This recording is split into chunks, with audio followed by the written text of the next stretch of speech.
What's going on, everybody? It's Rick from Gardening with Barchuckin. I need to harvest these garlic scapes, so I'm going to bring you along, show you what I'm doing. I go ahead and I take this garlic scape and I just snip it off.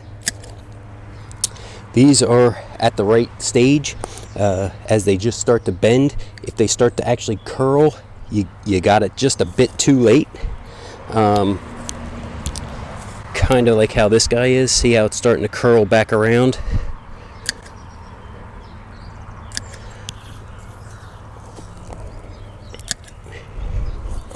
And I just go in and snip them out.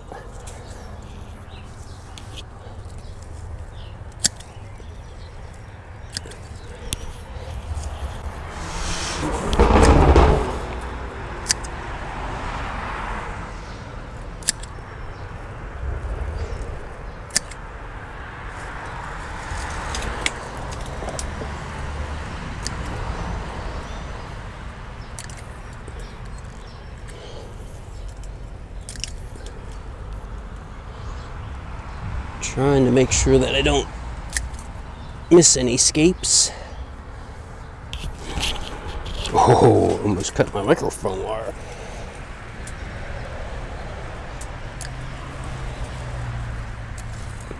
Okay, so here's the garlic scape harvest. We need to harvest the garlic scapes because if not, it's going to put all its energy for this to become a flower and make the little bulbils that will be an exact clone of the garlic that's in the ground, but it will not allow the garlic to get any larger.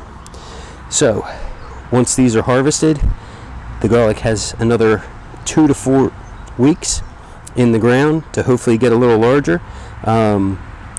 When the leaves start to die back, starting at the base towards the top of the stem, that's when you know it's going to be time to harvest. Typically, you're looking for around 5 brown to yellowing leaves on the lower portion of your garlic, and that's kind of a sign to let you know that it's ready to harvest. If you guys have any questions, don't forget to drop it down in the comments. Thanks for coming along and checking out this video. Everybody have a great day.